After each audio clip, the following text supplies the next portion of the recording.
Hello बच्चों, कैसे हैं आप लोग। और आज हम स्टार्ट कर रहे हैं क्लास 10th का 10th फिजिक्स का next chapter, that is magnetic effect of electric current. तो यहाँ पर जो टर्म है मैग्नेटिक इफेक्ट, तो मैग्नेटिक इफेक्ट से आप लोग क्या समझते हैं। जैसे आप लोगों ने देखा होगा जो बार मैग्नेट जो होती है ना, बार मैग्नेट मतलब जैसे एक राउंड मैग्नेट जो आपने देखी होगी कहीं स्पीकर से हम लोग निकाल लेते हैं, ठीक है ना। तो उसका बिहेवियर किस तरह का होता है, वो क्या करती है अपनी तरफ जो है जैसे आयरन पीसेस को अट्रैक्ट करती है, ठीक है ना। तो वही वही जो इफेक्ट होता है हमें इलेक्ट्रिक करंट से किस तरह से मिल सकता है वो हम लोग इस चैप्टर में पढ़ेंगे। क्लियर है बात। जो हमें एक नेचुरल मैग्नेट जो होती है जिससे हमें इफेक्ट मिलता है कि वो अपनी तरफ सारी चीजों को अट्रैक्ट करती है। आयरन पीसेस होते हैं, निकल होता है, कोबाल्ट होता है, मतलब जितनी भी मेटल टाइप की चीजें होती है कुछ को अट्रैक्ट करती है कुछ को नहीं करती है, ठीक है ना। अब वो प्रॉपर्टी हमें एक कंडक्टर के अंदर भी देखने को मिलती है। वो किस तरह से मिलती है, कितनी मिलती है, और उसको हम लोग क्या क्या मॉडिफाई करके कितना बढ़ा सकते हैं, घटा सकते हैं, और क्या क्या एप्लीकेशंस बना सकते हैं, ठीक है। वो हम लोग पढ़ने वाले हैं इस चैप्टर में, ठीक है। तो यहाँ पर सबसे पहले बात आती है magnetic effect of electric current, ठीक है। ये हमारे चैप्टर का नाम है। अब यहाँ सबसे पहली लाइन है वो हमें यहाँ पर डिफाइन करती है कि देखिए वो हमें बताती है magnetic effect of electric current means that current flowing in a wire produce a magnetic field around it. तो इसका मतलब ये है कि मैग्नेटिक इफेक्ट का मतलब ये होता है भाई इलेक्ट्रिक करंट जब एक वायर के अंदर, एक वायर हमने कंसीडर किया इस तरह का, एक ये वायर है, ठीक है, और वायर के अंदर किसी भी तरह का एक करंट फ्लो कर रहा है, ठीक है। तो करंट जब फ्लो करेगा तो इसके चारों तरफ एक मैग्नेटिक फील्ड बनता है, ठीक है, एक मैग्नेटिक फील्ड बनता है। अब ये हमें कैसे पता चलेगा कि इसके चारों तरफ मैग्नेटिक फील्ड बनेगा, और बनेगा तो उसकी डायरेक्शन, उसके नॉर्थ पोल कैसे होंगे, साउथ पोल किस तरफ होगा, क्या सारी चीजें होंगी, वो हम लोग कैसे पता करेंगे, ठीक है ना। उसके लिए हमने कुछ लॉ बनाए हुए हैं, ठीक है। तो उसको हम लोग वन बाय वन आगे डिस्कस करने वाले हैं। तो देखिए यहाँ पर जो मैग्नेटिक इफेक्ट का रिलेशन इलेक्ट्रिक करंट के साथ जो बताया था, सबसे पहले रिलेशन जिसने बताया था वो थे ऑरेस्टेड, ठीक है ना। ऑरेस्टेड, एच.सी. ऑरेस्टेड उनका नाम था, एच.सी. ऑरेस्टेड उनका नाम था। और उनके एक्सपेरिमेंट के बारे में हम लोग पढ़ करके समझेंगे कि उन्होंने किस तरह से बताया कि मैग्नेटिक फील्ड का रिलेशन इलेक्ट्रिक करंट के साथ भी हो सकता है या इलेक्ट्रिसिटी के साथ भी हो सकता है। इससे पहले हमें नहीं पता था कि इलेक्ट्रिसिटी का रिलेशन और मैग्नेटिक फील्ड का रिलेशन कुछ बनता हुआ आपस में, ठीक है ना।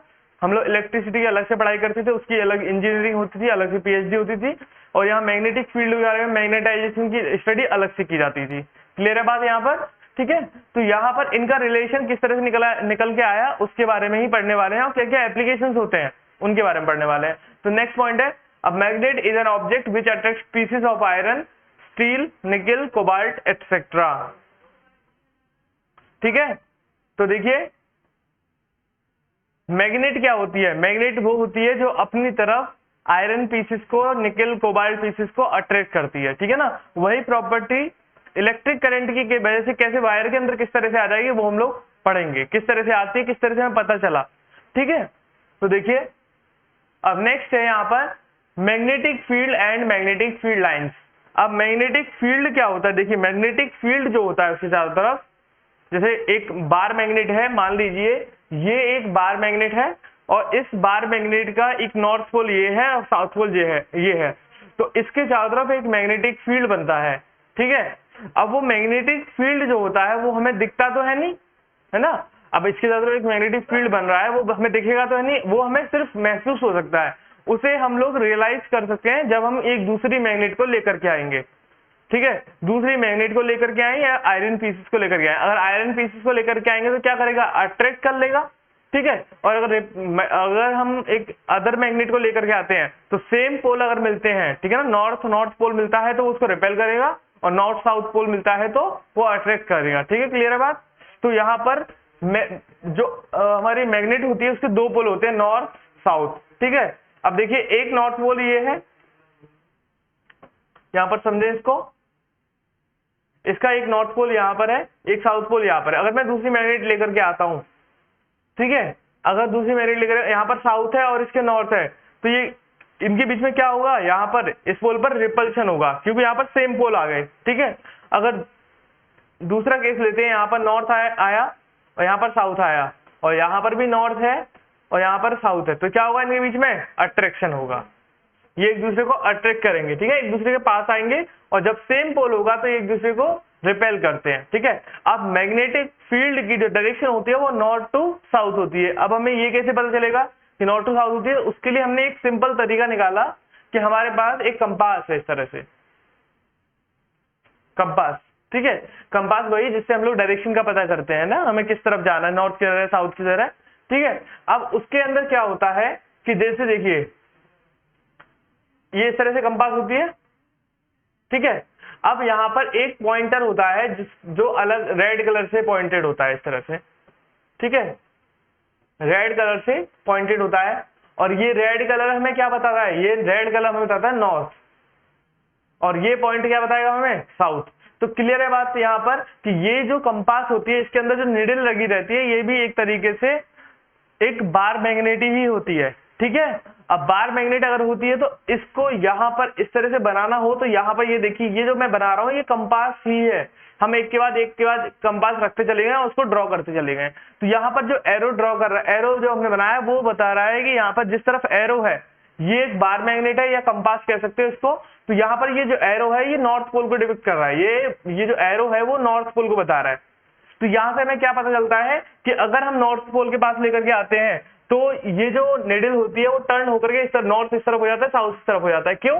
क्योंकि यहाँ पर साउथ पोल इसको अट्रैक्ट करेगा, नॉर्थ पोल इसको रिपेल करेगा।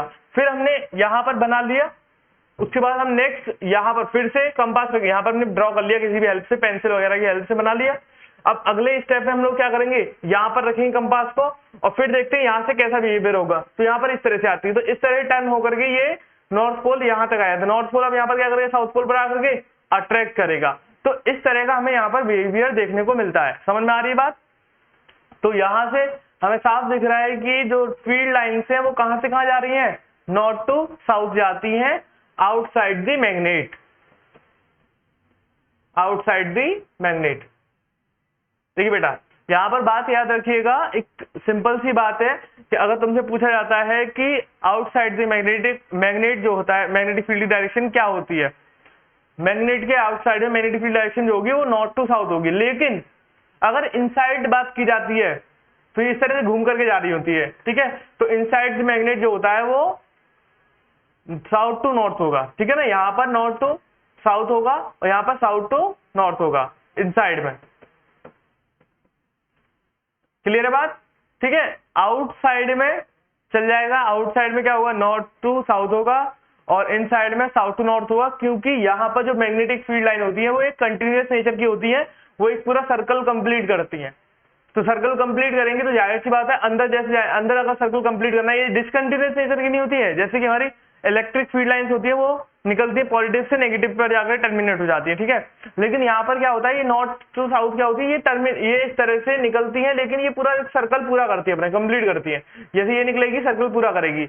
अब यहाँ पर जैसे जो भी डायरेक्शन थी बाहर, अब ये डायरेक्शन चेंज तो होगी नहीं, यहाँ पर जाकर के अंदर भी यही रहेगी, तो यहाँ पर ये साउथ टू नॉर्थ हो जाएगी, अपोजिट हो जाएगी। क्लियर है बात?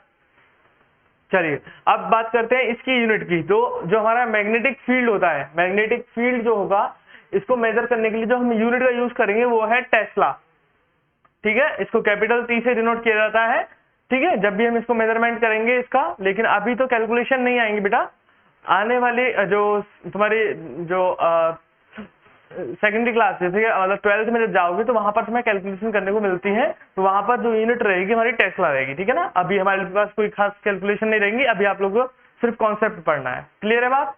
चलिए आगे बढ़ते हैं हम लोग। देखिए इसकी प्रॉपर्टीज के बारे में बात कर लेते हैं।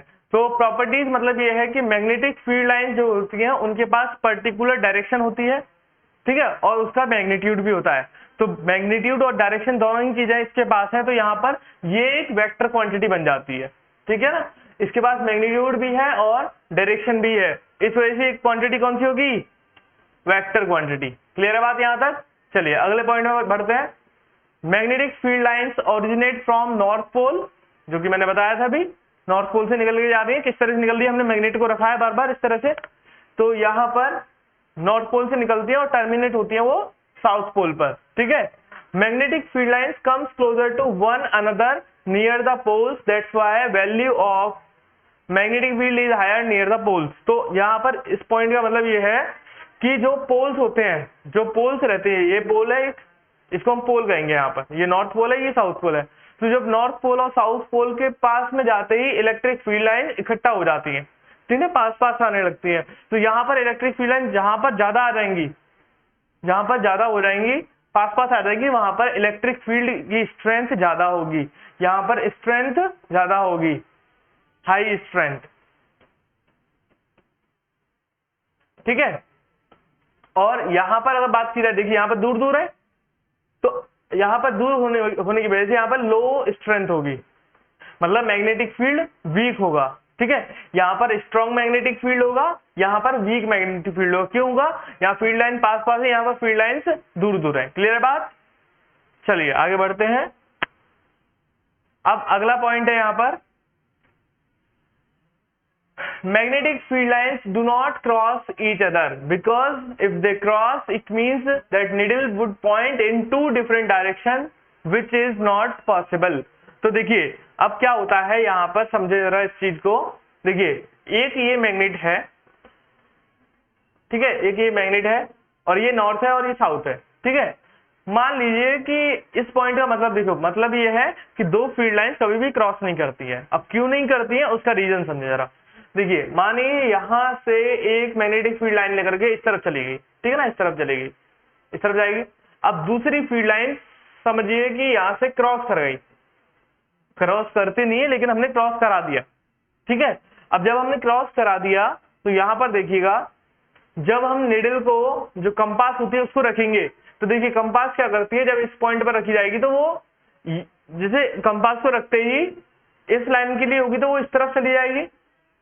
अगर इस लाइन के लिए देखें, ये इस वाली लाइन के लिए तो इस तरफ जानी चाहिए, भाई दोनों की डायरेक्शन अलग है ना, इस वाले की इस तरफ दिखानी चाहिए, ठीक है ना। और बैंड किसकी वजह से हो रही है? बैंड साउथ पोल की वजह से हो रही है, ठीक है ना। तो यहाँ पर निडल को रखते ही दो डिफरेंट डायरेक्शन देखने को मिलेगी। तो कोई भी चीज एक टाइम पर दो तरफ डायरेक्शन दिखा सकती है क्या? एक कंपास है और दोनों तरफ कैसे डायरेक्शन करेगी? वो नहीं कर पाएगी ना। तो यहाँ पर सिर्फ एक बार में एक ही पॉइंट को इंडिकेट करती है, इसलिए ये जो पॉइंट होगा ये सिर्फ एक ही डायरेक्शन को बता सकता है। इसलिए हम कह सकते हैं कोई भी पॉइंट कहीं भी चेक करेंगे वो हमेशा एक ही डायरेक्शन को बताएगा, इसलिए कभी भी क्रॉस नहीं कर सकते। अगर क्रॉस कर रही है तो टू डिफरेंट डायरेक्शन में कंपास को दिखाना चाहिए, लेकिन ऐसा नहीं होता है कभी भी, ठीक है। चलिए आगे बढ़ते हैं। Magnetic field lines form a close loop. Close loop का मतलब यही होता है बेटा कि यहां से चली और ये इस तरह से एक पूरा क्लोज लूप बना दिया। ऐसा नहीं यहां से निकली और साउथ पोल पे जाकर खत्म हो गई, नहीं, ये पूरा साउथ टू नॉर्थ भी जाएंगी इनसाइड में, ठीक है। इसलिए यहां पर इनसाइड द मैग्नेट जो डायरेक्शन होगी, inside the magnet direction of magnetic field from south to north pole, ठीक है। क्लियर है बात? तो ये अपोजिट हो जाता है। अब इनसाइड की बात करते हैं। तो ये थी हमारी मैग्नेटिक फील्ड लाइंस और उनकी कुछ प्रॉपर्टीज। तो मैं उम्मीद करता हूं आप लोग यहां तक समझ गए होंगे, ठीक है। इसके बाद हम आगे बढ़ते हैं। अब हम पढ़ेंगे, ये तो हमारा बेसिक हो गया, बेसिक जो मैग्नेट होती है, बार मैग्नेट, उससे जो मैग्नेटिक फील्ड लाइन निकलती है उसकी क्या क्या प्रॉपर्टीज होती है उनके बारे में पढ़ लिया। क्लियर बात? अब हम पढ़ेंगे कि जो हमारा इलेक्ट्रिसिटी होती है उससे जो मैग्नेटिक फील्ड बनता है उसकी क्या क्या प्रॉपर्टी होती है, कितना सिमिलर होता है ये ना, कितना सिमिलर होता है नेचुरल मैग्नेट के मैग्नेटिक फील्ड के। क्लियर है बात? चलिए अब देखिए, अब यहाँ पर नेक्स्ट टॉपिक आता है हमारा ऑरेस्टेड एक्सपेरिमेंट। तो बेटा ऑरेस्टेड एक्सपेरिमेंट बहुत सिंपल एक्सपेरिमेंट है, ज्यादा मुश्किल नहीं है कुछ भी। देखिए यहाँ पर ऑरेस्टेड ने क्या किया, ऑरेस्टेड मैंने बताया कि ऑरेस्टेड फर्स्ट पर्सन से जिन्होंने हमें बताया था कि इलेक्ट्रिसिटी का मैग्नेटिक फील्ड का क्या रिलेशन होता है, ठीक है ना। अब देखिए यहाँ पर इन्होंने क्या किया, एक सर्किट लिया जिसमें इन्होंने एक बैटरी लगाई, एक कंडक्टर लिया, उसमें एक रेजिस्टर लगाया जिसके हेल्प से हमने रेजिस्टेंस को कम ज्यादा कर सकते हैं। रेजिस्टर क्या होता है? एक तरीके से वेरिएबल रेजिस्टेंस होता है, रेजिस्टेंस को हम लोग कम ज्यादा कर सकते हैं। तो अब यहाँ पर ये की को हमने जैसे ही कनेक्ट किया, जैसे इस की को हम क्लोज करते हैं, क्लोज मतलब बंद करना नहीं होता है, क्लोज मतलब सर्किट को हमने क्लोज कर दिया। सर्किट क्लोज होगा तभी तो करंट फ्लो करेगा, ठीक है। अब हमने यहाँ पर इसको बंद कर दिया, देखिए इसको हमने यहाँ पर बंद कर दिया। अब बंद करने के बाद क्या होगा, यहाँ पर देखिए जैसे ही हम लोग इसको बंद करते हैं तो यहाँ से एक करंट फ्लो होता है, ठीक है ना। एक करंट फ्लो होता है, तो करंट फ्लो होने की वजह से यहाँ पर जो कंपास रखी थी, कंपास एक तरीके से क्या होती है, बार मैग्नेटी तो होती है, ये कंपास है, कंपास में क्या होता है, ये नॉर्थ पोल को दिखाता है, ये साउथ पोल, जो पॉइंट रेड कलर का होगा वो नॉर्थ पोल को दिखाएगा, ठीक है ना। तो एक तरह कंपास ही है। अब देखिए इसके सर्किट के अंदर करंट फ्लो कर रहा है, भाई करंट फ्लो कर रहा है तो उससे मैग्नेटिक फील्ड का कोई रिलेशन तो है नहीं, तो इस पर कोई फर्क तो नहीं पड़ना चाहिए, है ना, कोई फर्क तो पड़ना नहीं चाहिए। लेकिन होता क्या है, जैसे हम इसको कनेक्ट करते हैं तो यहाँ पर इसके अंदर एक डेफ्लेक्शन देखने को मिलता है हमें। जैसे ही हमने स्विच को ऑन किया है, मतलब क्लोज किया था, ठीक है, स्विच को ऑन किया है, कंफ्यूज मत होना, क्लोज का मतलब क्या होता है, सर्किट को पूरी तरह से क्लोज कर देना जिससे करंट पास होने लगे, ठीक है, क्लोज ही बोलते हैं उसको। एक तरीके सर्किट ऑन कर दिया हमने, सर्किट को जैसे ही हमने ऑन किया है उसके बाद इसके अंदर करंट जैसे ही फ्लो किया, तो देखिए करंट जैसे ही फ्लो किया तो यहाँ पर इसके अंदर डिफ्लेक्शन देखने को मिला।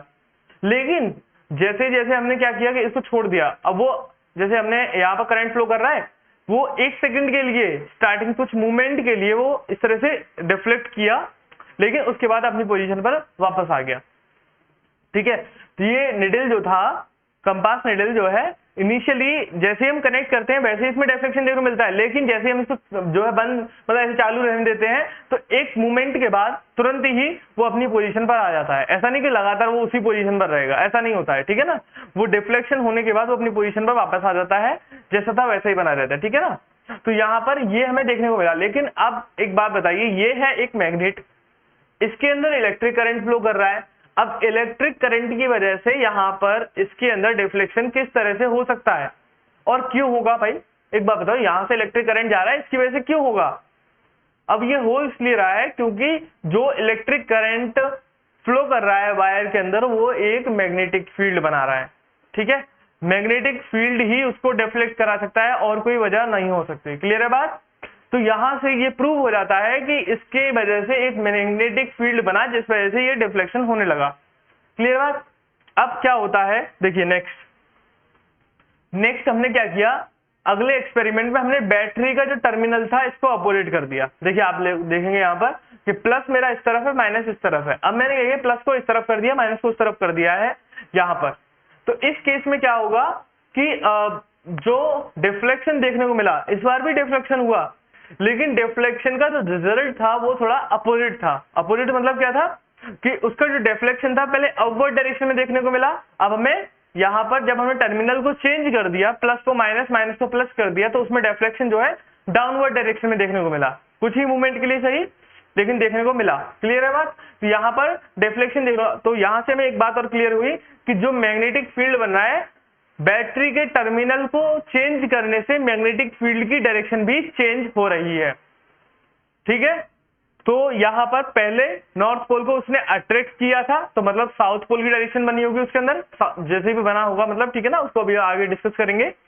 तो एक तरीके से ये कह सकते हो कि डायरेक्शन उसकी चेंज हुई है ना, डायरेक्शन उसकी चेंज हुई है क्योंकि करंट की डायरेक्शन चेंज हुई है, क्योंकि हमने बैटरी को लगाया उल्टा, करंट की डायरेक्शन भी चेंज हो जाएगी। तो करंट की डायरेक्शन चेंज होगी, तो जिस वजह से क्या होगा, यहाँ पर ये एक तरीके से कह सकते हैं यहाँ पर करंट जो है इस तरफ नहीं, ये वाला करंट इस तरफ फ्लो कर रहा होगा, है ना, इसको ठीक कर लेना। करंट जो है इस तरफ फ्लो कर रहा है, पहले ऊपर की तरफ जा रहा था, अब नीचे की तरफ फ्लो कर रहा है। तो करंट की डायरेक्शन अपोजिट होने की वजह से यहाँ पर डिफ्लेक्शन भी अपोजिट डायरेक्शन में हुआ। तो यहाँ पर जो मैग्नेटिक फील्ड बनता है उसकी एक पर्टिकुलर डायरेक्शन होती है, वो हमें यहाँ से क्लियर हो जाता है। बात क्लियर है यहाँ तक, ठीक है। तो ये था एचसी और स्टेट का एक्सपेरिमेंट जो हमें बताता है कि मैग्नेटिक फील्ड का इलेक्ट्रिसिटी के साथ क्या रिलेशन होता है, क्लियर है बात।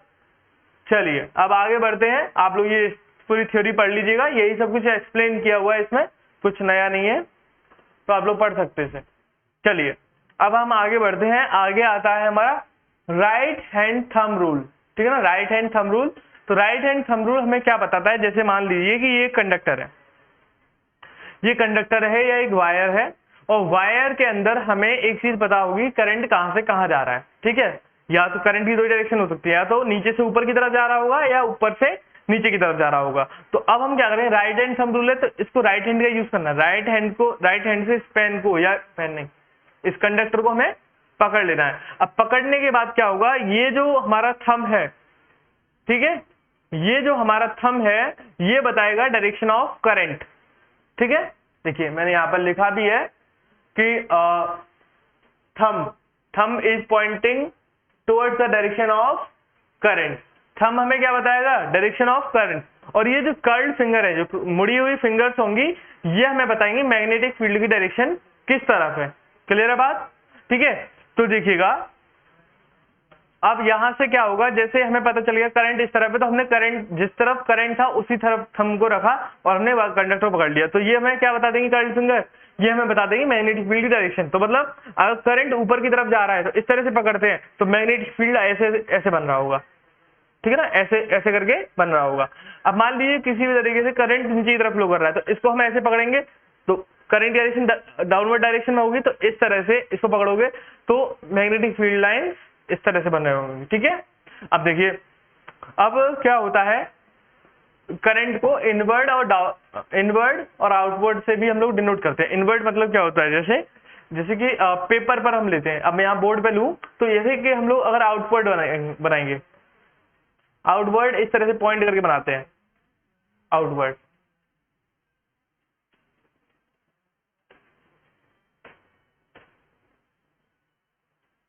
आउटवर्ड और इनवर्ड जो होगा वो क्रॉस करके बनाते हैं। अब इसका मतलब क्या है? देखिए इसका मतलब ये है कि जो पॉइंट है, अगर मान लीजिए कोई एरो तुम्हारी तरफ आ रहा है, इस तरह सीधा इस तरह से आ रहा है, तो तुम्हें सिर्फ एक पॉइंट दिखाई देगा। ठीक है, एक पॉइंट दिखाई देगा, तो ये हमें बता रहा है। तो मतलब यहां से जब भी डॉट बना के दिखाया जाएगा उसका मतलब ये होता है करंट बाहर की तरफ निकल के आ रहा है, मतलब करंट आगे की तरफ आ रहा है, तो उसमें मैग्नेटिक फील्ड लाइंस कैसी होंगी? ठीक है ना, एक कंडक्टर है, ये उसका टॉप व्यू है, इस तरह से देख रहे हो तुम लोग, करंट इस तरफ आ रहा है तो करंट थंब को इस तरफ रखो, राइट हैंड थंब को, और इस तरह से देखो ये क्या बताएगा? यहाँ पर मैग्नेटिक फील्ड बताएगा इसे चारों तरफ। अब मैग्नेटिक फील्ड कैसा होगा? कभी कर्ल्ड फिंगर इस तरफ जा रही है तो एंटी क्लॉकवाइज डायरेक्शन में इसका मैग्नेटिक फील्ड होगा, एंटी क्लॉकवाइज।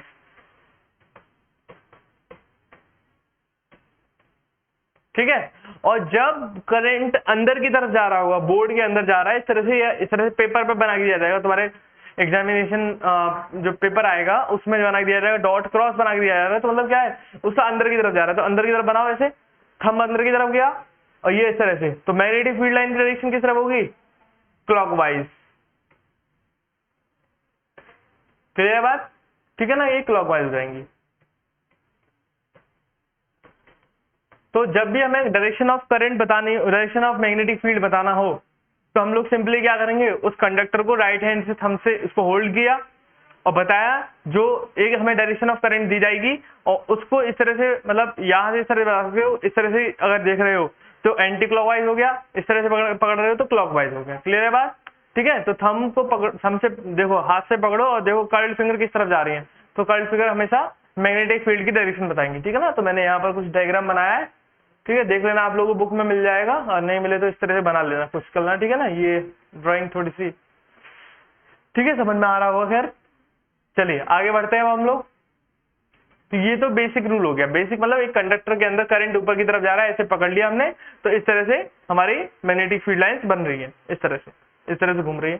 क्लियर है बात? चलिए आगे बढ़ते हैं।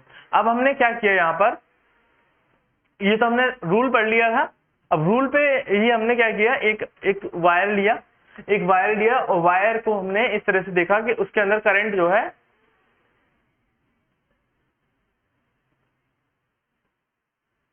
देखिए वायर को लिया, वायर के अंदर करंट जो है अपवर्ड डायरेक्शन में जा रहा है। ठीक है ना, अपवर्ड डायरेक्शन में करंट जा रहा है, तो यहाँ पर देखोगे अगर करंट ऊपर की जा रहा है, थंब से ऐसे पकड़ोगे, मैग्नेटिक फील्ड लाइन की डायरेक्शन कैसे होगी? इस तरफ होगी। क्लियर बात? तो ये हमने यहाँ पर एक पता कर लिया किस तरह से डायरेक्शन निकाल लेंगे, तो हमें यहाँ पर बेसिक समझ में आ गया किस तरह से निकाल सकते हैं।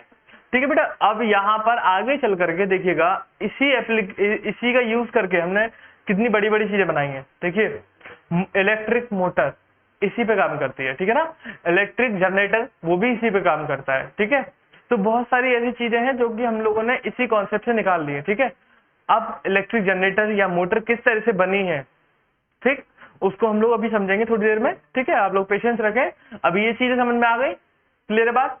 चलिए अब आगे बढ़ते हैं, हम लोग आगे बढ़ते हैं। पहले पॉइंट को समझ लेते हैं, पॉइंट क्या है यहाँ पर।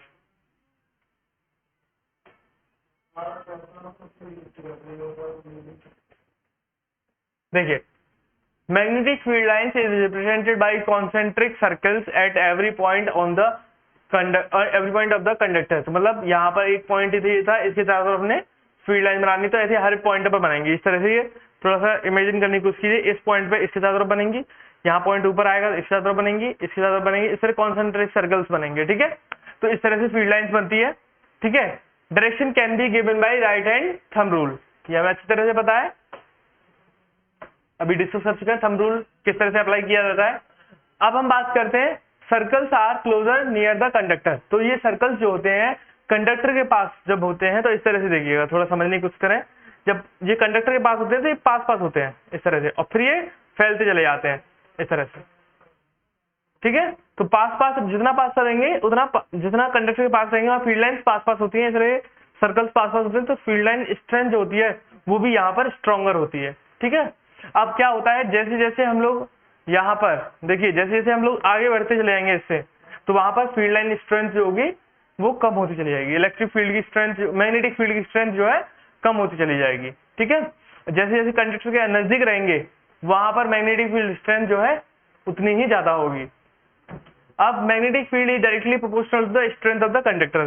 क्लियर है, जितना ज्यादा करंट होगा उतनी ज्यादा उसके अंदर मैग्नेटिक फील्ड स्ट्रेंथ होगी। ऑब्वियस सी बात है, जितना ज्यादा करंट उतना ज्यादा मैग्नेटिक फील्ड बनेगा, क्योंकि भाई उसी से तो बन रहा है मैग्नेटिक फील्ड, है ना। करंट की वजह से जब करंट फ्लो नहीं करता तब मैग्नेटिक फील्ड थोड़ा नहीं बनता ना यहाँ पर। चलिए ठीक है, magnetic field is inversely proportional to the distance from the conductor. तो देखिए, अगर हम कंडक्टर से मूव करते चले जाएंगे आगे की तरफ, तो क्या होगा, यहाँ पर मैग्नेटिक फील्ड स्ट्रेंथ कम होती चली जाएगी। ठीक है ना, लास्ट पॉइंट का मतलब ये है, जैसे हम दूर जाएंगे कंडक्टर से वहां पर उतनी मैग्नेटिक फील्ड स्ट्रेंथ कम होगी। इनवर्सली का मतलब क्या होता है, अपोजिट। ठीक है, जैसे जैसे डिस्टेंस बढ़ेगी वैसे वैसे मैग्नेटिक फील्ड स्ट्रेंथ जो है कम होती चली जाएगी। क्लियर है बात यहाँ तक। अब देखिए, अब नेक्स्ट आता है magnetic field due to a circular loop. अब सर्कुलर लूप में क्या किया हमने, थोड़ा सा मॉडिफिकेशन किया। मॉडिफिकेशन मतलब हमने क्या किया, एक स्ट्रेट वायर था, ठीक है ना, स्ट्रेट वायर था। देखिए, मैं कुछ दिख नहीं रहा मुझे, चलिए मेरे माइक का ही वायर है। चलिए देखिए, पहले ये स्ट्रेट वायर था, ठीक है, स्ट्रेट वायर था इस तरह से। अब मैंने इसी को क्या किया, इस तरह से मोड़ दिया। देखिए, इसी वायर को मैंने इस तरह से टर्न कर दिया, मोड़ दिया। ठीक है ना, पहले स्ट्रेट था इस तरह से, अब मैंने इसको इस तरह से मोड़ दिया। ठीक है, तो होगा क्या, यहाँ पर ये कुछ इस तरह का लूप बन जाएगा। ठीक है, अब ये लूप में हमने क्या किया, वही बैटरी लगा दी यहाँ पर करंट फ्लो कराने के लिए। अब इसके अंदर करंट फ्लो कर रहा है, तो देखिए यहाँ पर अगर हम देखें करंट ऊपर की तरफ जाएगा और ये घूम करके आएगा, तो यहाँ पर करंट डाउनवर्ड डायरेक्शन में होगा। तो यहाँ पर करंट निकालोगे, करंट की वजह से देखो मैग्नेटिक फील्ड तो इस तरह से बन रहा होगा, इस तरह से, मतलब कि एंटी क्लॉकवाइज डायरेक्शन में। ठीक है ना, इस तरह से घूम रहा होगा भाई, ऐसे तो घूमेगा जब करंट ऊपर की तरफ जाएगा, और यहाँ पर करंट नीचे की तरफ आएगा तो ऐसे घूम रहा होगा। तो देखिए, यहाँ पर फील्ड लाइन देखोगे तो ये करंट इस तरफ जा रहा है, यहाँ पर सॉरी मैग्नेटिक फील्ड इस तरफ जा रही है, यहाँ पर इस तरफ जा रही है। तो रिजल्टेंट जो मिलता है वो हमें स्ट्रेट मिल जाता है, ऊपर की तरफ जाता हुआ। ठीक है, ऊपर की तरफ तो नहीं पर अंदर की तरफ जाता हुआ।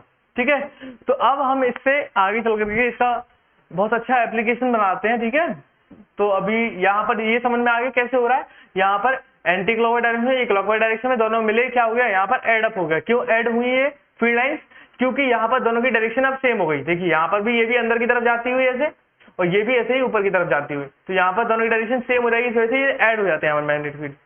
क्लियर है बात। अब magnetic field lines can be represented bye concentric circle, जैसे हम लोग करते आ रहे हैं अब तक। ठीक है, circles become larger as we move away from the conductor. तो सर्कल मतलब वहां पर बताया था मैंने, जैसे दूर जाएंगे वैसे वैसे सर्कल बड़े होते चले जाते हैं, पास पास रहेंगे, जैसे जैसे कंडक्टर के पास रहेंगे वहां पर सर्कल छोटे छोटे रहेंगे। Every point on wire carrying current would give rise to the magnetic field. तो मतलब सीधी सी बात है, जितना ज्यादा मैग्नेटिक करंट होगा उतना ज्यादा उसकी स्ट्रेंथ भी होगी। ठीक है, direction of magnetic field inside the loop is same due to this magnetic field lines additive in nature. जैसे कि मैंने बताया, दोनों की डायरेक्शन सेम होती है, इस वजह से दोनों मैग्नेटिक फील्ड ऐड कर दिए जाते हैं। Magnetic field is directly proportional to the strength of the current. जैसे जैसे स्ट्रेंथ बढ़ेगी वैसे वैसे स्ट्रेंथ ऑफ करंट बढ़ेगा, वैसे वैसे उस मैग्नेटिक फील्ड की स्ट्रेंथ भी बढ़ती चली जाएगी।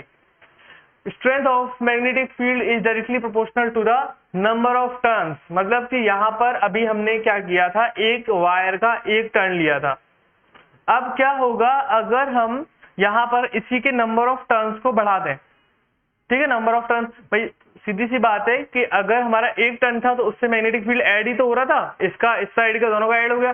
2 टर्न करेंगे तो और ज्यादा हो जाएगा, 3 करेंगे तो और ज्यादा हो जाएगा। तो यहाँ पर अगर मैग्नेटिक फील्ड की स्ट्रेंथ को अगर हमें बढ़ाना हो तो क्या करना पड़ेगा, नंबर ऑफ टर्न्स को हम लोग बढ़ा सकते हैं। क्लियर है बात, नंबर ऑफ टर्न्स को बढ़ा सकते हैं। तो इस तरह से हम लोग बढ़ाएंगे। देखिए मैं कोई वायर ले लेता हूँ, यहाँ पर वायर नहीं दिख रहा है मुझे।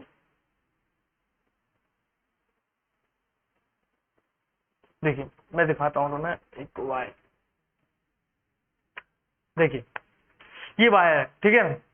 पहले हमने क्या किया, स्टार्टिंग में हमने ये स्ट्रेट वायर लिया, ठीक है। फिर हमने इसको ऐसे मोड़ दिया दूसरे वाले केस में, ठीक है ना, एक सर्कुलर लूप बनाया। अब हम क्या करने वाले हैं कि हमने एक लूप बनाया, इसके बराबर में एक और लूप बना दिया, इसके बराबर में एक और लूप बना दिया, एक और लूप बना दिया, ठीक है ना। इस तरह से हम लोग क्या करेंगे, बहुत सारे लूप बना दिए, इस तरह से मोड़ करके बना दिए, ठीक है। इस तरह से हमने नंबर ऑफ लूप्स बना दिए। पहले स्ट्रेट वायर रखा हमने, फिर एक लूप बनाया। अब हमने इस तरह से बहुत सारे टर्न्स ले लिए, तो वहां पर नंबर ऑफ लूप्स जो है कई सारे बन जाएंगे, ठीक। तो जो यहाँ पर बन करके स्ट्रक्चर आएगा उसको हम कहते हैं सोलेनॉइड, ठीक है। सोलेनॉइड याद रखिएगा, इसको हम कहेंगे सोलेनॉइड, SOLENOID, याद रखिएगा इसको, ठीक है। बहुत इंपॉर्टेंट एप्लीकेशन है इसका।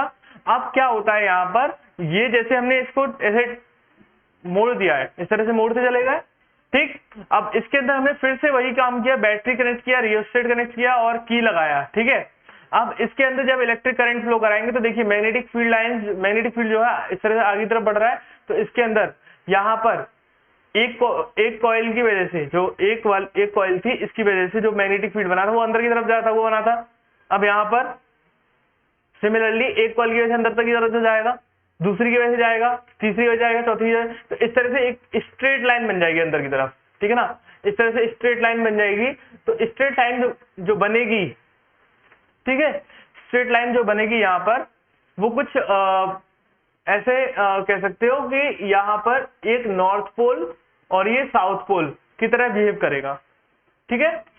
यहाँ पर एक यूनिफॉर्म फील्ड बन जाएगा, यहाँ पर पैरेलल लाइंस होंगी। और पैरेलल लाइंस क्या करती हैं, पैरेलल लाइंस नहीं लिखा है तो लिख लेना इसको, ठीक है, लिख लीजिएगा, मेंशन कर लीजिएगा इसको। तो यहाँ पर पैरेलल लाइंस बन जाएंगी, ठीक है ना।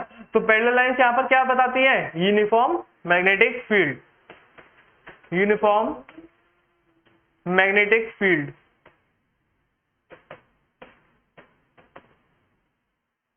क्लियर बात, यहाँ तक यूनिफॉर्म मैग्नेटिक फील्ड बनेगा क्योंकि पैरेलल लाइन बनती है। और यहाँ पर ये नॉर्थ पोल है और ये साउथ पोल है। अब ये नॉर्थ पोल से साउथ पोल की तरफ मैग्नेटिक फील्ड लाइंस इस तरह से जाती हैं, ठीक है। तो यहाँ पर नॉर्थ टू साउथ जा रही हैं और अंदर साउथ टू नॉर्थ जा रही हैं। तो एक तरीके से हम कह सकते हैं यहाँ पर ये हमारी एक आर्टिफिशियल मैग्नेट की तरह काम कर रही है या नहीं कर रही है, ठीक है ना। तो इस तरह से हम लोग एक मैग्नेट को बना सकते हैं। हमने यहाँ पर एक पूरा जो प्रोसीजर था हमारा नेचुरल मैग्नेट का, जिससे से फील्ड लाइंस बनती थी, उसी तरह से यहाँ पर फील्ड लाइंस बन रही है, ठीक है। तो सोलेनॉइड की हेल्प से हम लोग इस तरह से एक मैग्नेटिक, यहाँ से जो है एक मैग्नेट बना सकते हैं, जो कि बिल्कुल एक नेचुरल मैग्नेट की तरह फील्ड जो है प्रोड्यूस कर रही होगी। क्लियर है। तो a coil of many circular turns insulated copper wire is wrapped closely in a cylindrical form, ठीक है, सिलेंड्रिकल फॉर्म में बना दिया है। Magnetic field of solenoid is similar to bar magnet, ठीक है ना। तो इसका मैग्नेटिक फील्ड जो होता है वो नेचुरल मैग्नेट जो थी हमारी स्टार्टिंग में जो हमने पढ़ी थी उसके सिमिलर ही होता है, ठीक है, सिमिलर होता है। Magnetic field is uniform inside the solenoid, ठीक है ना। Magnetic field inside the solenoid uniform होता है, जो कि मैंने यहाँ पर लिख दिया है। And can be represented by the straight line और we can say parallel lines. Clear है बात यहाँ तक। चलिए अब आगे बढ़ते हैं हम लोग। Solenoid can be use to magnetize a magnetic material like soft iron, ठीक है। Magnetic field strength is directly proportional to the number of turns, जो हम पढ़ चुके हैं, बार बार पढ़ते आ रहे हैं। Magnetic field is directly proportional to the strength of the current, ये भी हम पढ़ चुके हैं। क्लियर है बात? तो यहाँ पर हमने सोलेनॉइड तक पढ़ लिया। पहले हमने एक स्ट्रेट वायर लिया, उसको ऐसे मोड़ दिया, अब इसके नंबर ऑफ टर्न्स बना दिए, तो एक तरीके से बिल्कुल बार मैग्नेट की तरह यहाँ पर मैग्नेटिक फील्ड उसका बन जाता है। अब हमने क्या करना है आगे चल करके, अब हम चाहते हैं कि इसकी जो स्ट्रेंथ है, मैग्नेटिक फील्ड जो बन रहा है एक सोलेनॉइड की वजह से, इसकी स्ट्रेंथ को हम लोग और ज्यादा इंप्रूव करना चाहते हैं, और ज्यादा एनहेंस करना चाहते हैं, और ज्यादा अच्छा करना चाहते हैं। क्लियर है? तो उसके लिए हम लोग क्या करते हैं,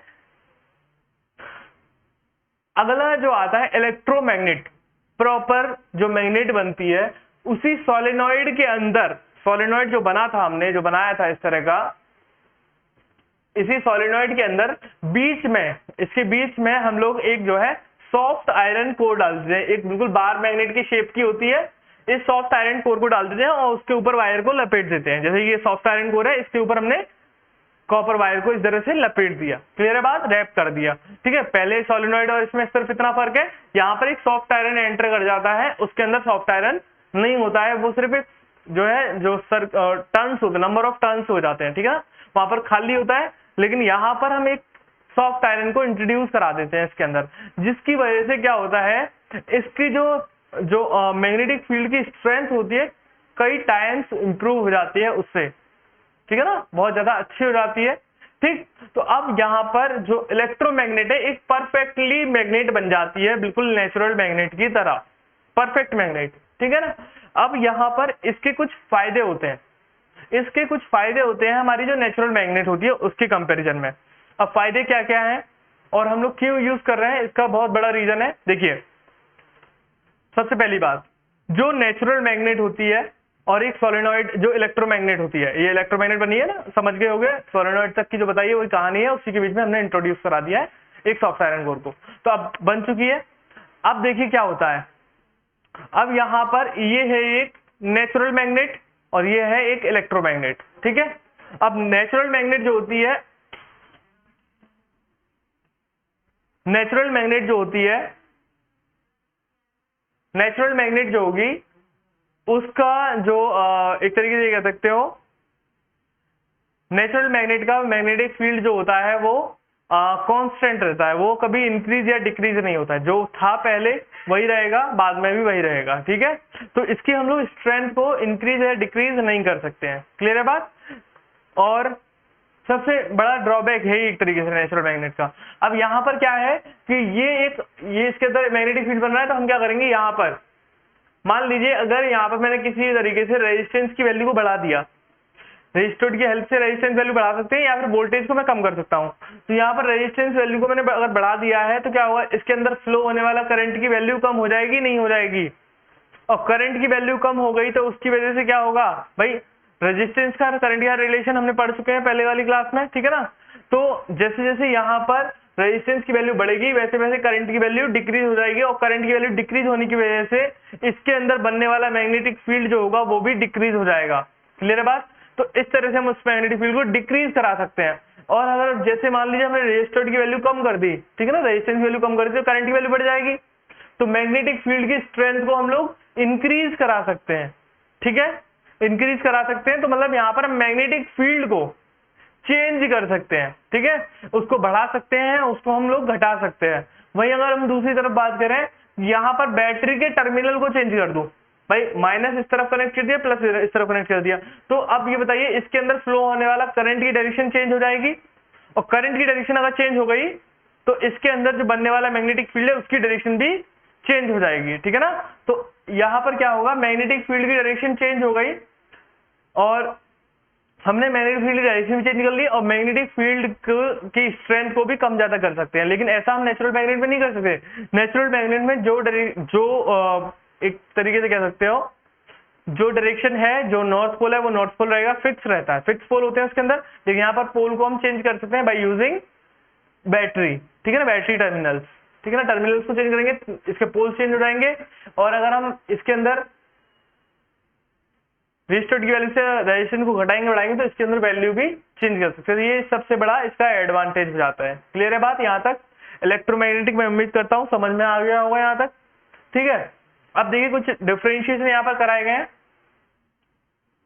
डिफरेंशिएशन है, ये आप लोग पढ़ लीजिएगा, ये सब कुछ नोट कर लीजिएगा, ठीक है ना, इससे स्क्रीनशॉट ले सकते चाहे तो, ठीक है ना। ये सभी इंपॉर्टेंट नोट्स हैं, आपके एग्जाम में बहुत हेल्प करने वाले हैं, ठीक है ना। ऐसा कहीं भी इस तरह के बुक्स में लिखे हुए तुम्हें मिल जाएंगे, लेकिन इस तरह से प्रॉपर जो इंपॉर्टेंट पॉइंट है वो नहीं मिलेंगे, ठीक है ना। मिल सकते हैं लेकिन उसमें ना सब कुछ मिक्स रहेगा, कुछ जरूरी है, कुछ इंपॉर्टेंट है, कुछ अनइम्पोर्टेंट है, सब कुछ लिखा हुआ है, लेकिन यहाँ पर जो लिखा है वो सब कुछ इंपॉर्टेंट है, ठीक है।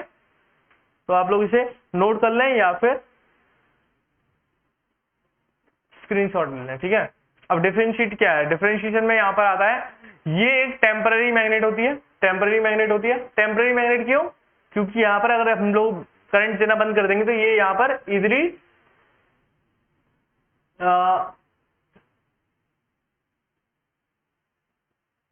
ओके मैग्नेटाइज या डीमैग्नेटाइज कह सकते हैं, मतलब एक बैटरी हटा देंगे तो डीमैग्नेटाइज हो जाएगी, इसको इजिली मैग्नेटाइज और डीमैग्नेटाइज दोनों कर सकते हैं, ठीक है ना। लेकिन ये एक परमानेंट मैग्नेट है, ठीक। स्ट्रेंथ चेंज की जा सकती है, कैसे? स्ट्रेंथ वेरिड मतलब चेंज होता है, चेंज की जा सकती है कैसे? अगर हम वहां पर रेजिस्टेंस की वैल्यू को चेंज कर दें, यहाँ पर स्ट्रेंथ फिक्स होती है। पोलैरिटी हम लोग पोलैरिटी मतलब नॉर्थ को साउथ, साउथ को नॉर्थ बना सकते हैं, लेकिन यहाँ पर नहीं कर सकते। यहाँ पर ये स्ट्रॉन्ग मैग्नेट होती है क्योंकि हम लोग यहाँ पर जो नेचुरल मैग्नेट होती है उसकी स्ट्रेंथ बहुत कम होती है, ठीक है ना, लेकिन यहाँ पर स्ट्रेंथ बहुत ज्यादा होती है, ठीक। यहाँ पर स्ट्रेंथ बहुत कम होती है। चलिए अब आगे बढ़े। अब यहाँ पर आगे आ जाता है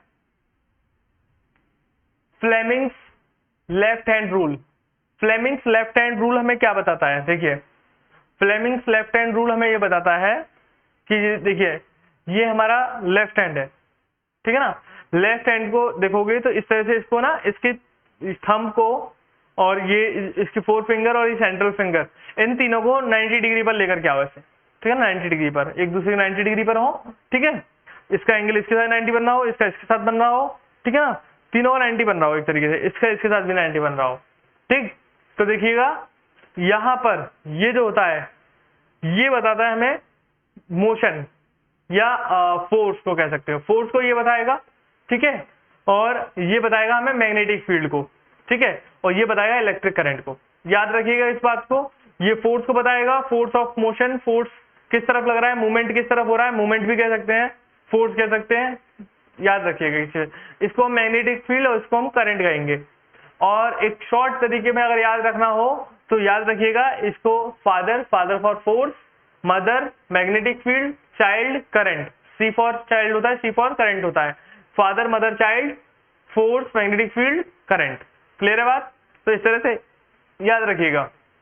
अब देखिए थंब इंडिकेट क्या कर रहा है, फोर्स को इंडिकेट कर रहा है, ठीक है, डायरेक्शन ऑफ मैग्नेटिक फील्ड बता रहा है, फोर फिंगर और करंट को बता रहा है, ठीक है ना, सेंट्रल फिंगर। अब देखिएगा आगे हम लोग यहाँ पर देखते हैं इलेक्ट्रिक मोटर। अब इलेक्ट्रिक मोटर क्या होता है? इलेक्ट्रिक मोटर का बेसिक प्रिंसिपल समझिए आप।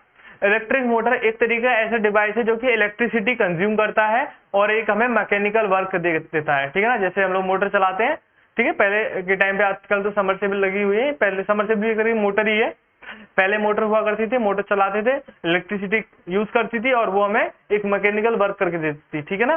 तो इस तरह से जो मोटर होती है वो हमें मैकेनिकल वर्क करके देती है। जैसे कि वॉशिंग मशीन है, वॉशिंग मशीन के अंदर भी मोटर होती है, ठीक है, घर में मिक्सचर होता है वो उसमें भी मोटर ही होती है।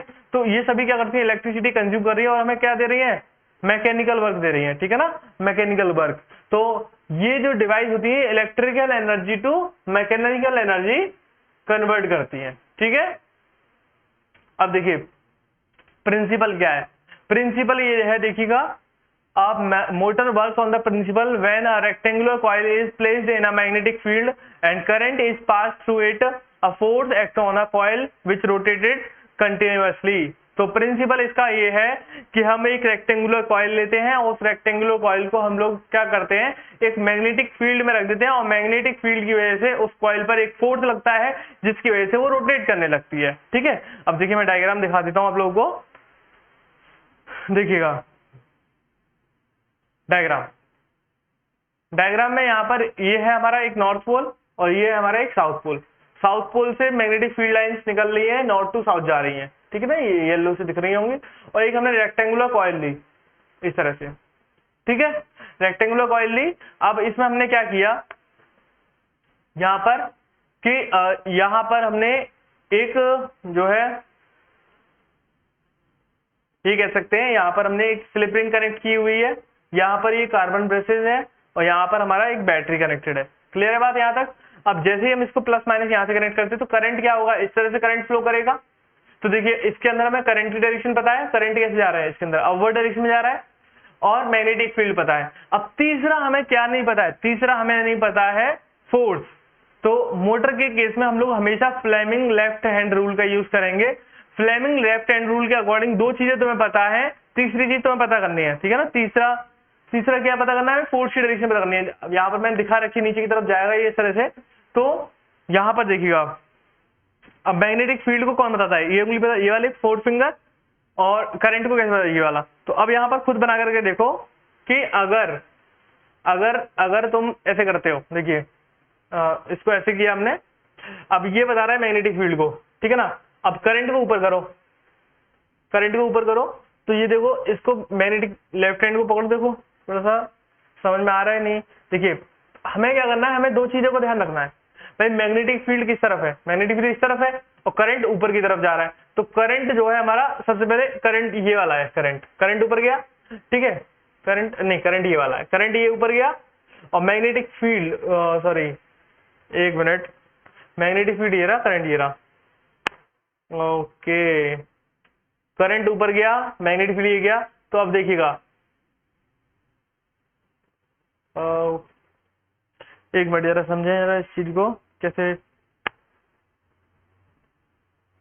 करंट, तो देखिएगा, हाँ इस तरह से कह सकते हो।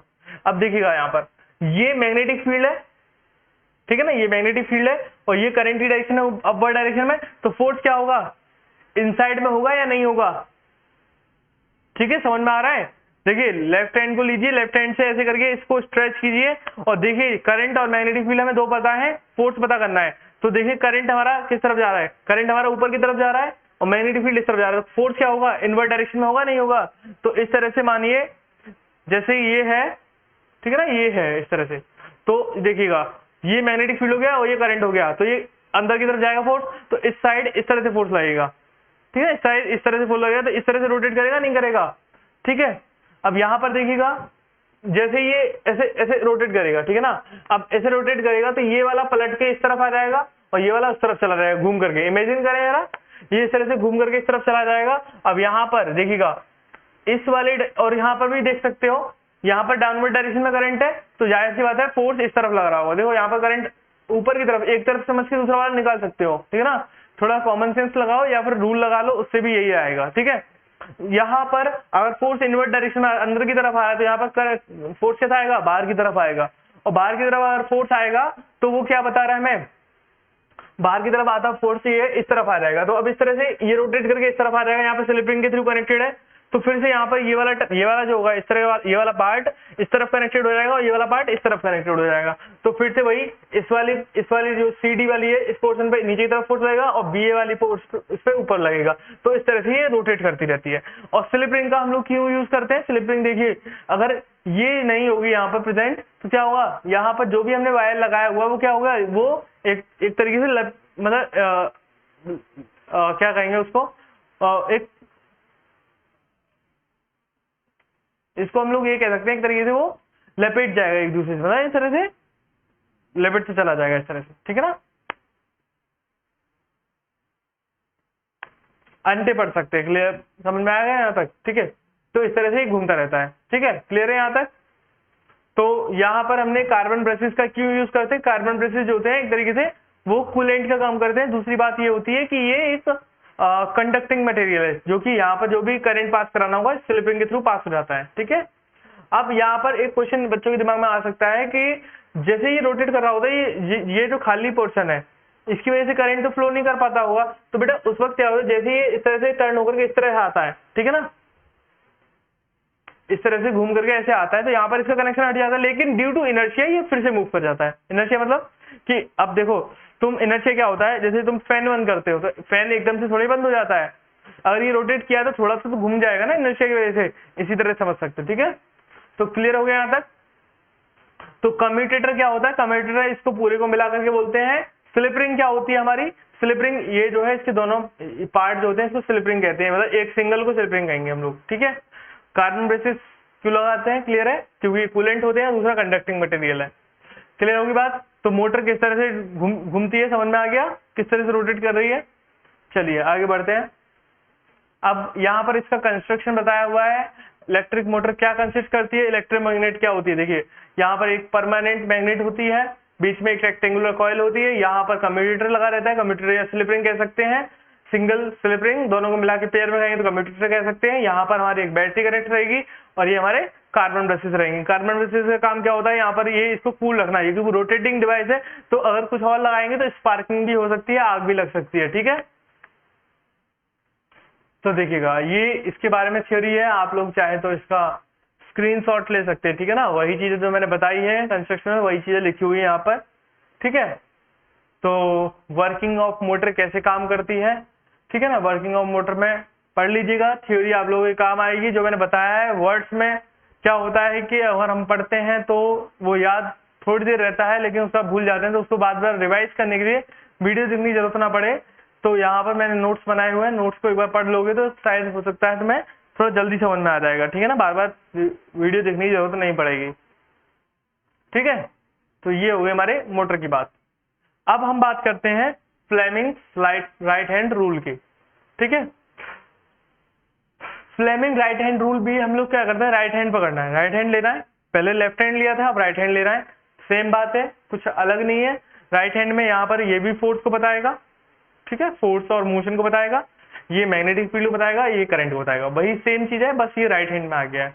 और राइट हैंड को हम यूज करते हैं जनरेटर के लिए, पहले हमने मोटर के लिए यूज किया था लेफ्ट हैंड, लेफ्ट हैंड मतलब मोटर के लिए यूज करना है, राइट हैंड मतलब जनरेटर के लिए यूज करना है, याद रखिएगा इस बात को। यहाँ पर ये हमें क्या बताएगा, मोशन ऑफ कंडक्टर, या फिर कह सकते हो फोर्स हम किस तरफ लगा रहे हैं, किस तरफ मूवमेंट करा रहे हैं, ठीक है, मैग्नेटिक फील्ड और इंड्यूस करंट, ठीक है। तो ये चीजें याद रखिएगा। थंब क्या बताएगा, मोशन ऑफ द कंडक्टर, ये मैग्नेटिक फील्ड को, ये इलेक्ट्रिक करंट को, ठीक है। अब क्या होगा देखिएगा, जो इलेक्ट्रिक जनरेटर होता है, इलेक्ट्रिक जनरेटर के अंदर, इलेक्ट्रिक जनरेटर जो है इलेक्ट्रिसिटी, एक तरीके से मैकेनिकल वर्क को इलेक्ट्रिसिटी में कन्वर्ट करता है। जैसे हम लोग क्या करते हैं, इलेक्ट्रिसिटी प्रोड्यूस करने के लिए जनरेटर यूज करते हैं ना, तो ये क्या करेगा, जस्ट मोटर के अपोजिट काम करता है, ठीक है ना। इसका कंस्ट्रक्शन वर्किंग सब कुछ सिमिलर रहता है, बस ये कह सकते हो जस्ट अपोजिट काम करेगा। वहां पर हम लोग क्या कर रहे थे, वहां पर हम लोग इलेक्ट्रिसिटी दे रहे थे, तो हमें मैकेनिकल वर्क मिला था। यहाँ पर मैकेनिकल वर्क देंगे, उसको मैकेनिकल एनर्जी देंगे, उससे हमें इलेक्ट्रिसिटी मिलेगी। अब वो इलेक्ट्रिसिटी किस तरह से मिलती है वो देखिएगा। यहाँ पर देखिए, देखिए अब यहाँ पर हमने क्या किया है कि ये नॉर्थ पोल, ये साउथ पोल, यहाँ पर ये हमारी रेक्टेंगुलर कॉइल हो गई, ठीक है ना। और रेक्टेंगुलर कॉइल के बीच में हमने क्या करा, यहाँ पर एक शाफ्ट कनेक्ट की हुई है। शाफ्ट मतलब एक तरीके से इसको घुमाने के लिए कुछ भी हम लोग एक तरीके से कह सकते हो कि यहाँ से हमने एक ज्वाइंट किया हुआ है किसी अलग मोटर से, जिसकी वजह से हम इसको घुमाएंगे, ठीक है ना। मैकेनिकल वर्क देना पड़ेगा ना यहाँ पर। अब यहाँ पर हम लोग इलेक्ट्रिसिटी दे नहीं रहे यहाँ पर इसको, अब कुछ ना कुछ मैकेनिकल वर्क देना पड़ेगा। मैकेनिकल वर्क देते हैं हम किसी शाफ्ट के थ्रू। शाफ्ट मतलब एक पाइप के थ्रू हमने उसको दूसरे से कनेक्ट कर दिया है, जिससे कि इस कॉइल को हम रोटेट करा, हाथ से थोड़ी घुमाते रहोगे इसको, ठीक है ना। तो यहाँ पर इस शाफ्ट के थ्रू हमने कनेक्ट कर दिया, आगे चल गए, उसको हम नहीं दिखा रहे हैं यहाँ पर, लेकिन हाँ ऐसा दिखा दिया है कि इसको हम एंटी क्लॉकवाइज डायरेक्शन में घुमा रहे हैं। क्लियर है बात, एंटी क्लॉकवाइज डायरेक्शन में घुमा रहे हैं, अपोजिट डायरेक्शन में, मतलब ये इस तरह से देखिएगा, एंटी क्लॉकवाइज किस तरह से घूमेगी, इस तरह से घूमेगी, ठीक है। तो ये ऊपर की तरफ आएगी, ये नीचे की तरफ जाएगी। तो अब यहाँ पर मुझे बताइए करंट की करंट डायरेक्शन बनाई हुई है, लेकिन वो हमें पता करनी है एक्चुअली, ठीक है ना। करंट तो यहाँ फ्लो ही नहीं कर रहा है, यहाँ पर क्या है कि ये मैग्नेटिक फील्ड लाइंस पता है और हमें फोर्स की डायरेक्शन पता है। ये करंट फ्लो कर रहा है, किस तरफ जा रहा है ये हमें नहीं पता अभी भी, ठीक है ना। तो यहाँ पर ये मैंने बना दिया है, लेकिन आप लोग ये मान लीजिए कि अभी ये नहीं पता है हमें। सिर्फ यहाँ पर हमें क्या पता है, सिर्फ ये किस तरफ रोटेट कराया जा रहा है, किस तरफ मूवमेंट कराया जा रहा है उसका, और दूसरा यहाँ पर मैग्नेटिक फील्ड की डायरेक्शन क्या है। क्लियर है बात। देखिए आप, मैग्नेटिक फील्ड जो जा रहा है वो नॉर्थ से लेकर के साउथ पोल पर जा रहा है, ठीक है। तो magnetic field line, magnetic field ये हो गया, तो मतलब ये वाले फोर फिंगर, राइट हैंड की फोर फिंगर, और ये हो गया हमारा फोर्स, क्योंकि भाई यहाँ पर इलेक्ट्रिक करंट नहीं है, इलेक्ट्रिक करंट पता करना है। याद कीजिए पहले जो हमने मोटर पढ़ा है उसमें हमने फोर्स को पता किया था, क्योंकि भाई मैकेनिकल वर्क चाहिए था उससे। यहाँ पर इलेक्ट्रिकल एनर्जी चाहिए, इलेक्ट्रिकल वर्क चाहिए, तो इलेक्ट्रिकल वर्क के लिए हमें करंट यहाँ पर निकालना है, वहां पर हमने फोर्स निकाला था। ठीक है, वहां पर इलेक्ट्रिकल एनर्जी उसको दे रहे थे, उससे हमें फोर्स मिल रहा था। यहाँ पर हम लोग फोर्स दे रहे हैं, इलेक्ट्रिकल एनर्जी मिलेगी। ठीक है, तो यहाँ पर देखिएगा, अब फोर्स की डायरेक्शन हमें ये पता है, मैग्नेटिक फील्ड की डायरेक्शन ये पता है, तो फोर्स ऊपर की तरफ है और मैग्नेटिक फील्ड जो है, तो देखिएगा मैग्नेटिक फील्ड ये हो गया। अरे भाई किस तरह से आएगा, राइट हैंड, ठीक है। तो बेटा यहाँ पर ये हमारा मैग्नेटिक फील्ड हो गया, ये हमारा फोर्स हो गया। इस तरफ लग रहा है ना, इस पे इस तरफ एंटी क्लॉकवाइज घूम रहा है, तो करंट ऊपर की तरफ जाएगा। तो बेटा यहाँ पर थोड़ी सी गड़बड़ है, इसको ठीक कर लेते हैं। गड़बड़ यहाँ पर है तो इसको ठीक, तो करंट यहाँ पर अपवर्ड डायरेक्शन में होगा। ठीक है ना, ऊपर की तरफ होगा। क्यों होगा, ये मैग्नेटिक फील्ड,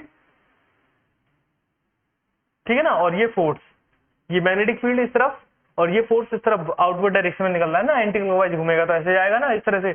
एंटी क्लॉकवाइज मतलब क्या होता है, ये इस तरह से ऐसे घूमेगा, ऐसे, तो ऐसे ऊपर की तरफ ही तो आ रहा है फोर्स, तो करंट क्या होगा, करंट ऊपर की तरफ जाएगा, तो यहाँ पर अपोजिट हो जाएगा।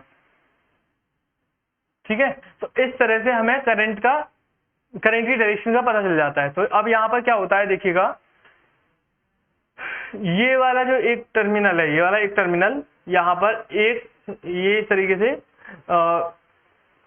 एक कॉइल पर कनेक्ट रहेगा। ठीक है ना, एक स्लिप रिंग के दो पार्ट में डिवाइड किया जाता है, यहाँ पर एक स्लिप रिंग यहाँ रहती है, एक स्लिप रिंग यहाँ रहती है, तो यहाँ पर कनेक्ट रहेगा और दूसरे वाले का टर्मिनल यहाँ कनेक्ट रहेगा। ठीक है, अब ये रोटेट करते रहेंगे तो इस वजह से क्या होगा, यहाँ पर कितना करंट आ रहा है वो हमें डिफ्लेक्शन जो है गैल्वेनोमीटर में देखने को मिलता रहेगा। ठीक है, तो यहाँ पर हमने किससे कनेक्ट किया है, गैल्वेनोमीटर से कनेक्ट किया हुआ है। यहाँ पर कह सकते हो इन दोनों वायर को तुम कनेक्ट कर सकते हो किसी, जैसे यहाँ पर गैल्वेनोमीटर हटा करके इसको लेकर के इस तरह से किसी भी डिवाइस से कनेक्ट कर सकते हो जिसको तुम्हें चलाना है। ठीक है ना, तो यहाँ पर गैल्वेनोमीटर एक तरीके से मीटर लगाया हुआ है जो हमें चेक करके बता रहा है कितना रीडिंग है उसकी। क्लियर है बात, चलिए ये हो गया हमारा यहाँ पर जनरेटर का कॉन्सेप्ट खत्म। ठीक है ना, क्लियर है बात। मोटर और जनरेटर में बस छोटा सा फर्क है, वो इलेक्ट्रिकल को मैकेनिकल में कर रहा है, ये मैकेनिकल को इलेक्ट्रिकल में कर रहा है, उसमें लेफ्ट हैंड रहेगा, इसमें राइट हैंड लगेगा। क्लियर है बात, चलिए आगे बढ़े। अब ये इसका कंस्ट्रक्शन हो गया, कंस्ट्रक्शन आप पढ़ सकते हैं, बिल्कुल सिमिलर है मोटर जैसा। ठीक है, आप लोग चाहे तो स्क्रीनशॉट लें या फिर नोट करें, आपकी इच्छा है। ठीक है ना, वैसे मेरी एडवाइस यही रहेगी आप लोग नोट करते रहें। ठीक है ना, बात के लिए छोड़ेंगे तो क्या होता है बाद में फिर जो है आलस आता है, फिर नहीं हो पाता है वो सारी चीजें, तो साथ साथ कर लोगे तो अच्छा रहेगा। अब देखिए वर्किंग ऑफ जनरेटर में जो मैंने जैसे समझाया कैसे काम कर रहा है। ठीक है, अब डोमेस्टिक इलेक्ट्रिक सर्किट में क्या होता है, देखिए हम लोग तीन तरह के वायर का यूज करते हैं, एक होता है लाइव वायर, एक होता है न्यूट्रल वायर और एक होता है अर्थ वायर। तो लाइव वायर को हम डिनोट करते हैं यहाँ पर रेड कलर से। ठीक है, अपने इंडियन सिस्टम की बात कर रहे हैं, इंडिया में हम लोग कैसे करते हैं। ठीक है ना, तो लाइव वायर जो होता है जिसके अंदर इलेक्ट्रिसिटी फ्लो कर रही है 220 वोल्ट पर। ठीक है ना, 220 वोल्ट पर फ्लो कर रही है, उसको हम लोग डिनोट करते हैं लाइव वायर से। और ब्लैक से डिनोट करते हैं हम लोग, जो ब्लैक कलर का यूज करेंगे वो न्यूट्रल वायर होगा, और अर्थ वायर को हम ग्रीन से यूज करते हैं। क्लियर है बात। तो जो जिसके अंदर इलेक्ट्रिसिटी फ्लो कर रही है 220 वोल्ट पर, 220 पर जा रही है, उसको हम रेड से करेंगे। न्यूट्रल जिसको जीरो पर होगा, ग्राउंड लेवल पर होगा, उसको जीरो से ग्राउंड, उसको न्यूट्रल वायर को हम डिनोट करेंगे ब्लैक से, और अर्थ वायर को ग्रीन से। तो बेसिकली क्या होता है, ये जो न्यूट्रल वायर होता है ये लाइव वायर के बीच में जो डिफरेंस बनता है, ठीक है ना, लाइव वायर 220 होता है और ये 0 होता है, तो इनके बीच में डिफरेंस कितना बनता है 220 का।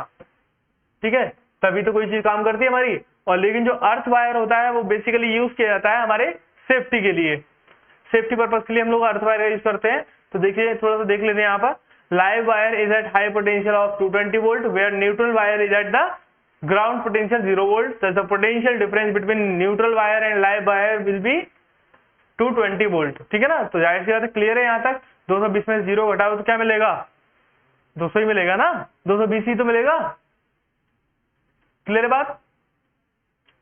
देखिए अर्थ वायर जैसे कि हम लोग जो भी हमारे जैसे मेटल बॉडी के जो भी